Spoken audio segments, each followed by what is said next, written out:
Hello and welcome to episode 39 of the Yarnflakes Podcast. My name is Audrey and this is a podcast mainly about knitting, but also some weaving, spinning, yarning from the southwest of France. I might have a special guest today if he stops rubbing on the furniture. Would you come?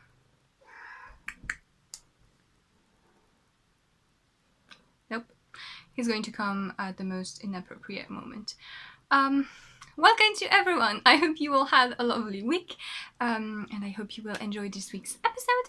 I have some knitting, quite some progress on a couple of whips, not too many. A finished object that's a bit old, that I can finally share you. Cross-stitched again, and a little bit of bobbin lace. And apparently divine lighting again. Mimi! There he is. The little fluff. You make us the delight of your presence. Ooh, here's a tail. Don't sit on my socks. Yes! I think we can start with some knitting. And first of all, I have something that I've kept secret for a little bit that I can finally show you. So a couple of months ago, I test knitted socks for Making Stories, who just released their new publication, which is a digital publication called Socks 2018.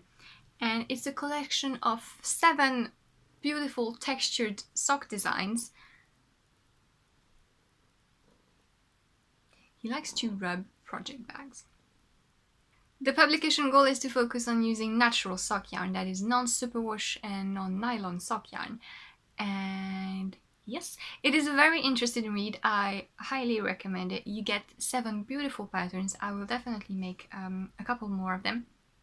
And it's also just very interesting and inspiring to read about sock knitting history and the sock yarn processes, and to have so many alternatives for using natural sock yarn. I've already used tutu wool once, and it was a very different experience than using your traditional superwash merino nylon sock yarn, and something that I very much enjoyed. So I saved a couple names of different yarn companies that I will look into. The point is, I test knitted one of the pattern, and it is the Source Socks by Alison Jane, I believe. And here they are. So they've been worn and washed already, so they're not as clean as... it's okay. I made sure that they were decent to show them to you. But yeah, so it's this beautiful cable front panel that goes all the way down the sock, and it looks very intricate while being simple to work and really easy to memorize. So yes, I enjoyed working on them. The texture is really beautiful. It goes through the back as well and down onto the heel flap, which I really liked. And there's a rib in the middle to accommodate for different sizes. And yes, Source Socks. The yarn I use is totally superwash and nylon, but yeah, it's the only color I had that would show good enough. Like I said, I don't have a lot of natural sock yarns, and I'm really happy that that publication is now out so I can remedy that. But this was Artist's Palette Smoothie Sock in the petrol colorway. And I really like tunnels. But yeah, I believe there are yarn from Oysters and Pearls, Mondim, the Retrosaria Portuguese wool, and I think there's the mohair blend by Blacker Yarns. I'm not sure. Maybe I'm thinking that because Blacker Yarn has their mohair blend sock yarn, very good sock yarn, back in stock. So Yeah, a good idea for natural sock yarn. Making a terrible advertisement. But yes, the patterns are really beautiful. I especially like the pattern by Jessica Gore, whose name I forgot. And it's kind of similar to this. It has a really nice swirling texture to it, and yeah, there's a pattern by Claire Mountain, which is really nice and unique looking as well in it. So if you're interested in having 7 beautiful sock patterns and in learning a bit more about sustainability and what we can do to incorporate more natural materials in our making life, I highly recommend that you check really all of Making Stories' work, but more recently that Sock 2018 publication. Next up, I have a half-finished object, and it's my Wishmaker Mittens, which is a pattern by Erica Husser. And I finished one, the right-hand one, and it doesn't look good in the light. I promise it looks decent. But yeah, I am really happy with the result. Like I feared, when there are all those little dots here, yeah, my colorwork wasn't looking very good. But it fixed at the blocking, and they're now looking very decent. Let me put it on to show you. So this is how it looks like on. I really like the palm design as well. So it has twisted rib and a 3-color colorwork design, and it looks really pretty. These are really fun and quick knits. I started the second one. I only knit the cuff so far, but I will definitely work on them a little bit more quite quickly, because I would like to have the pair done. And I wanted to use that to show you. I don't know if you've seen Arnie and Carlos' video on what is called the dominant color. If you haven't, I highly recommend you do if you're interested in Norwegian stranded colorwork. The thing is, people have generally assumed that Scandinavian knitting has a dominant color and that you're supposed to work it in a certain way, that you have a contrasted color that stands out. Now, I don't know if that's something that actually makes sense in Farah knitting, maybe, because traditional Farah patterns don't have that much contrast, actually. It's quite earthy tones, and maybe it would make sense in that way to work it in a certain way so that your patterning yarn stands out against the background. I don't know. I'm not very familiar with the actual specifics and historical accuracy of these traditions. But what Arnie and Carlos said is that they found it really funny that people were constantly talking about that dominant color thing in Norwegian knitting, while it doesn't really exist. What if you have a dominant color in your knitting while you're trying to do a Scandinavian type of knitting? It means your tension is bad, and that's basically what they explain in their video. And it's quite funny because they're they're trying to not hurt anyone's feelings, because apparently when they've been traveling in the States, people kept telling them, oh, you need to carry your yarns in both hands and do it like this so that you have a dominant color consistently. Yeah, I just found a picture of American people telling Arnie and Carlos how to knit Scandinavian style. It's quite funny.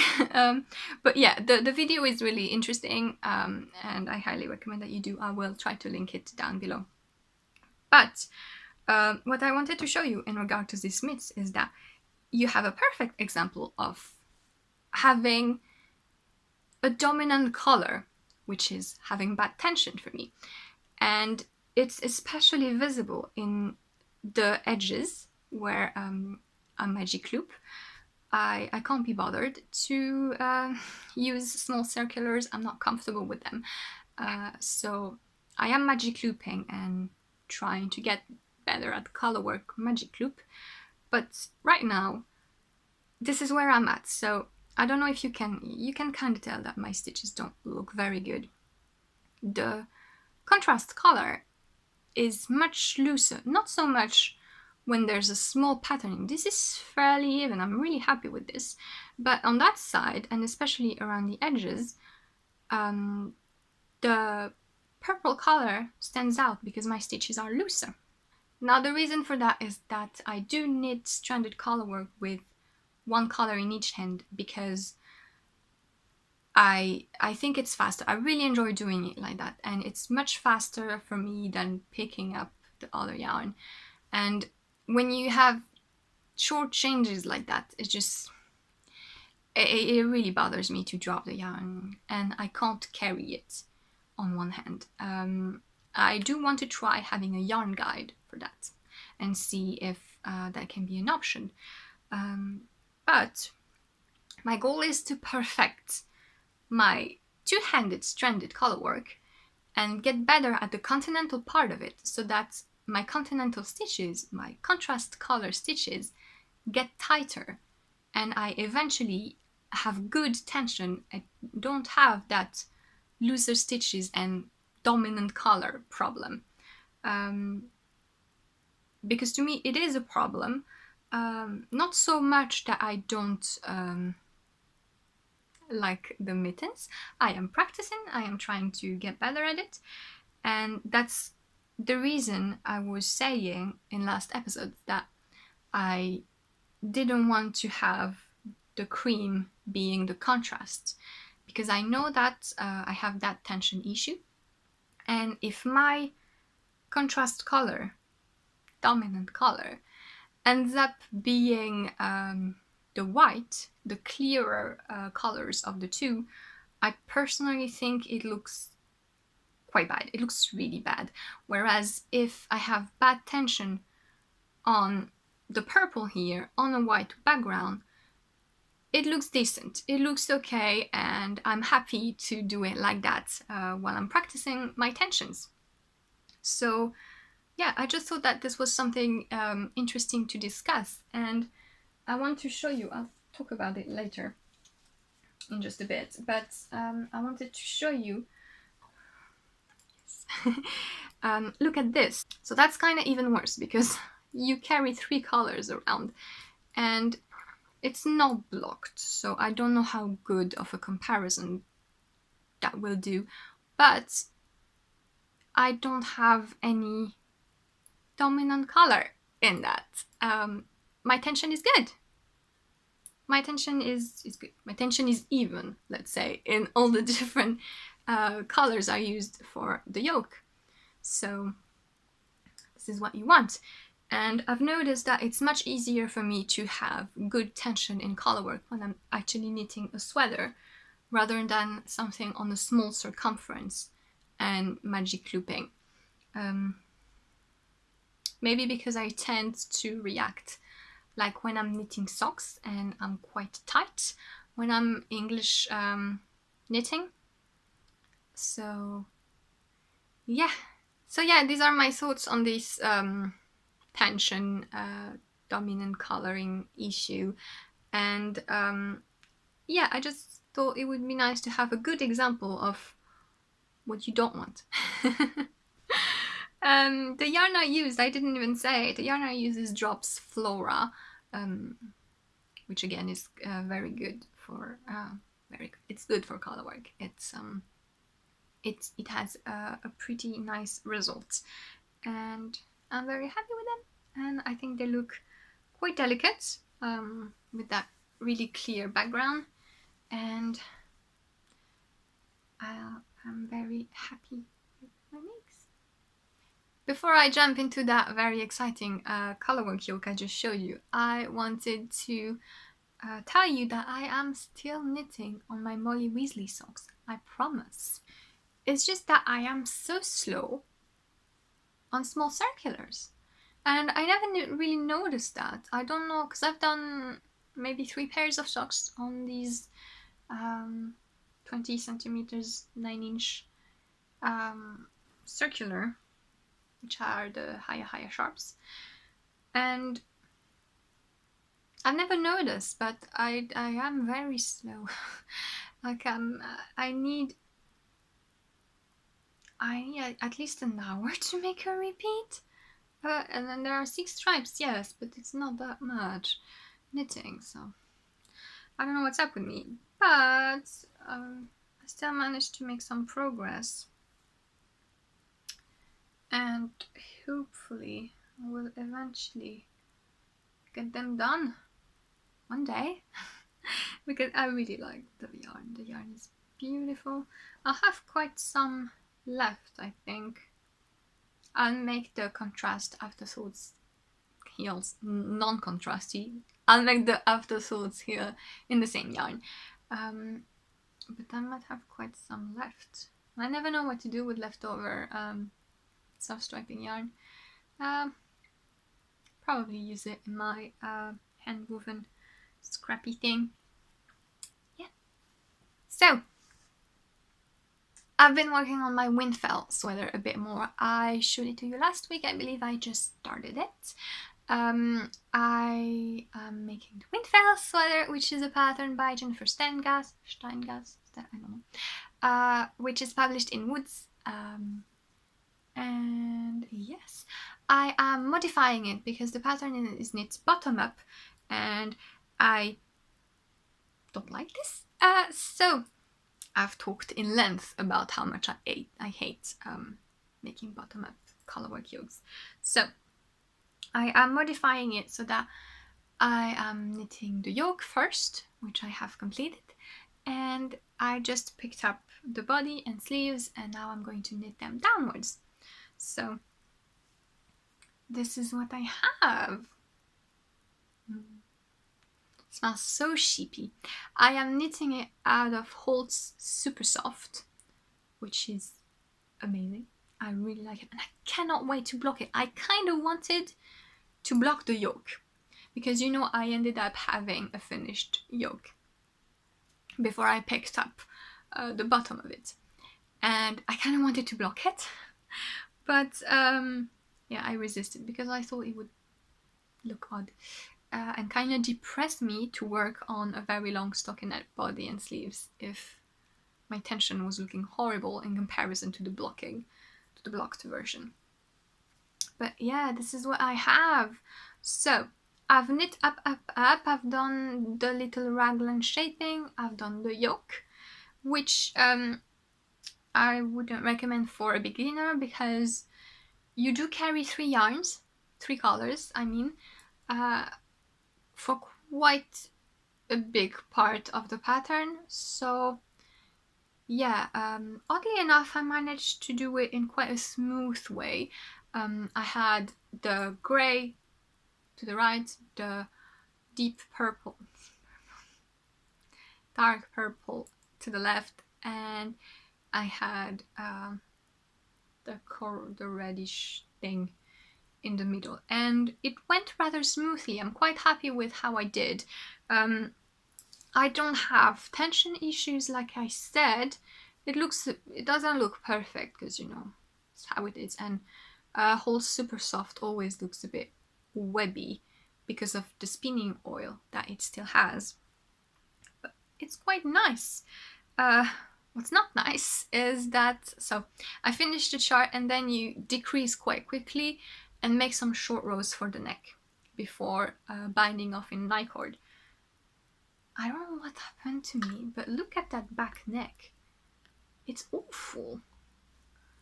And there are short rows and everything, but it's not that creates that stupid, really bad tension. My tension is better in colorwork than in plain stockinette. What happened here? Yeah, hopefully this will block out. It's at the back, so I don't care that much. And anyway, the I-cord edge rolls a bit, so it hides it. Yeah, I-cord edge, that again, and where is it? So you have to join it, the I-cord, at the end. And I did like the pattern said, which is you pick up stitches from the beginning of your I-cord and you graft the 6 stitches together using Kitchener stitch. And I don't know, I must have misplaced my stitches. What I mean is that my Kitchener stitch was probably not oriented properly. It looks bad. It just looks bad. But again, I think that when it's going to be blocked, it's not going to be too visible and have my hair on top of it. But yeah, I think that the yoke is so beautiful that it's going to distract people from the neckline problems. But yeah, so if you know or have done some I-cord neckline where you have to connect the 2 ends together, and you know any really good way, or you can guess what I messed up, please do tell me, because I like an I-cord neckline, and I would like it to look pretty and not have that bump. It's not very visible on the camera, but it does, yeah, it does look really bad. So yeah, that chart is so beautiful. I was afraid of the size when I finished it. I was like, oh my god, that's too small. It's way too small. And I did want it to have either 0 ease or some negative ease. And I still was afraid that it was way too small, but I tried it on. So I picked up the bottom and I separated, I put the sleeves on scrap yarn, I knit a bit of the body, and then I tried it on and it fits. It's good. The sleeves are not going to be too tight. It's going to be really good. And when I'm going to block it, it's going to poof out. Poof out. It's a new word. New knitting term, poofing out. It's going to bloom a little bit, and I hope gain a few more ease. But yeah, I'm reassured on that front. I have written all the details of how I've done everything that is changing the construction sense on my Ravelry page for the project. So if you don't know how to modify a bottom-up pattern to top, it's not really top down because I've still done the yoke bottom up, but you know what I mean. My problem is with starting body and sleeves, boring body and sleeves, and working for a very long time until I get to the exciting yoke. So the way I'm really happy with the way I did it. I'm now very excited to finish the body. There's a hem chart as well for the body hem and the cuffs. So I'm really excited to get to that. I'll have to do some calculation for the sleeves so that my decreases are nice and end up at the right number to work that set chart. But that shouldn't be a problem. So yes, Holst Supersoft in the Nougat colorway, Elderberry and red Clover, and I really like red Clover. I have quite a lot of it left.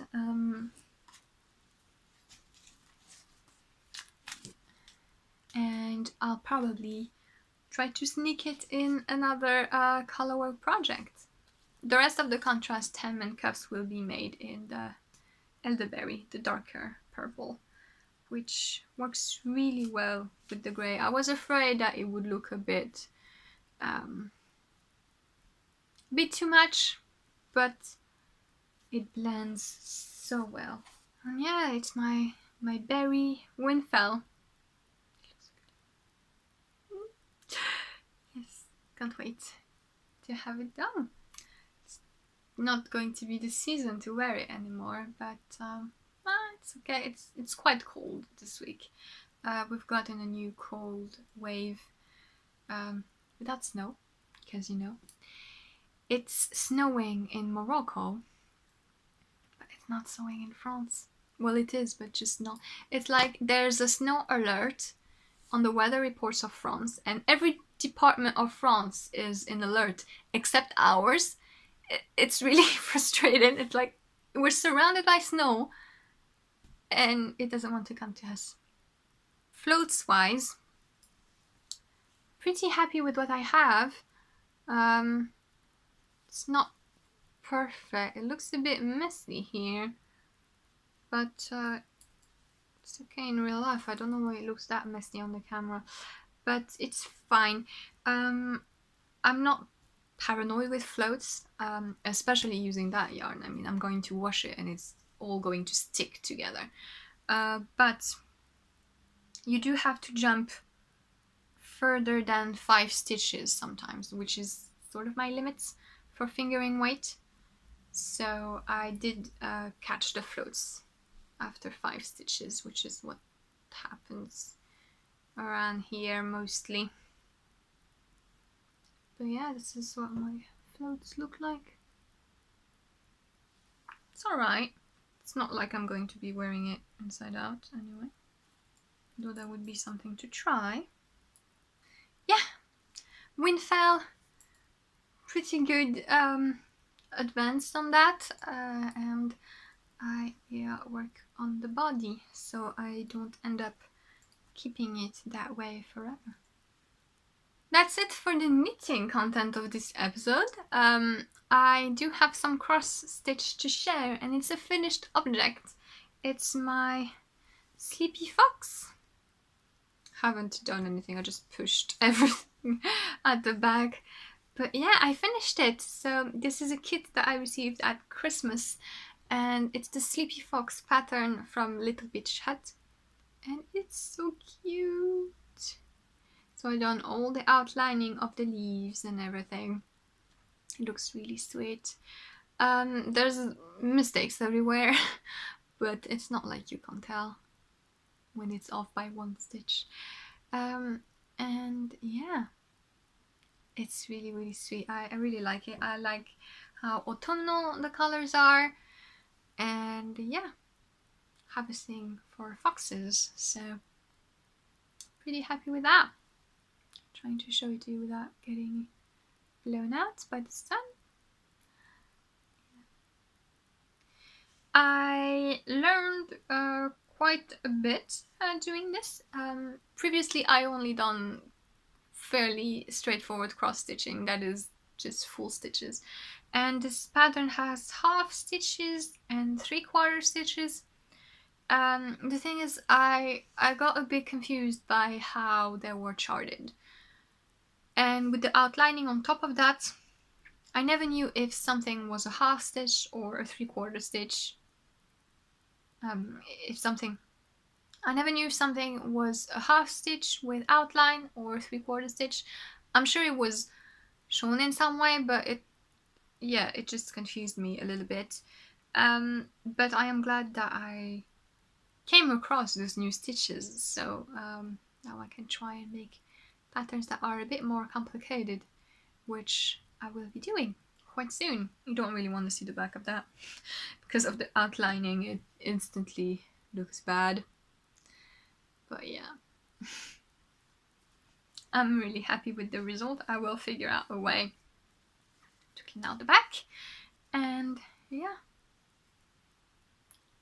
little foxy. Lastly, and to finish this episode, I have made more Bobbin Lace. I told you I wanted to make a second bookmark, and I did. So, and this time I remembered to take a picture of the progress so you can see the silly setup and everything. I'm making it directly on the cork board, which makes pushing down the pins quite tough on my fingers, but it works. and it's not like I'm going to be doing tons of it anyway, so I just wanted to have a couple of cute bookmarks. And yeah, I've used a thicker thread because I wanted it to look a bit fuller and to see really how the stitch were worked. So I used cotton warp actually, and yeah, I kind of made the pattern myself. Not very sure what I was doing. I know there's a way when you finish in a point to bring all your bobbins there and then make a knot so that you don't have the fringe hanging from all the edges. I looked tutorials on YouTube and I couldn't for the life of me understand what the person was doing. So yeah, I did it like that. Yeah, I really like how it ended up looking. It's quite cute, and I'm still amazed at the fact that it's working and it's staying like that, and it's lace. No matter how simple it is, how wonky, because I really made up the pattern myself. Yeah, I'm happy that I did it. I don't know if I will be making any more. Maybe if I found something, a pattern that's really pretty and that seems durable, which is not something easy. Some of you, one of you, actually mentioned that the Craft House Magic podcast, I forgot, I think her name is Ellie, does some Bobbin Lace, and I checked out her podcast, and oh my god, yeah, that's really impressive lace. But yeah, the thing is, I see those sort of things and I'm like, that's completely out of reach. Where are the basics? Can I learn the basics? But yeah, it's okay, because I don't think I want to carry it much further than making simple bookmarks anyway. So I'm happy with those. And I think that's it for this week's episode. It is finally going to be a shorter one. Wow, who would have thought? Yeah, I considered talking to you about my spag sweater that I need to make eventually at some point, but I will do that another time, because I sorted off my yarn stash and I managed to put the yarn for that sweater right at the bottom under all the other yarn, so I'm not pulling it out just yet. So yeah, I will now go and edit that podcast, and yeah, I hope you enjoyed. Thank you so much for watching. I've noticed we are quite a few new people around here. The lovely Grace from Babel's Traveling Yarns talked about me in the latest episode, which was hilarious. I don't know how I never came across her podcast before. She's brilliant.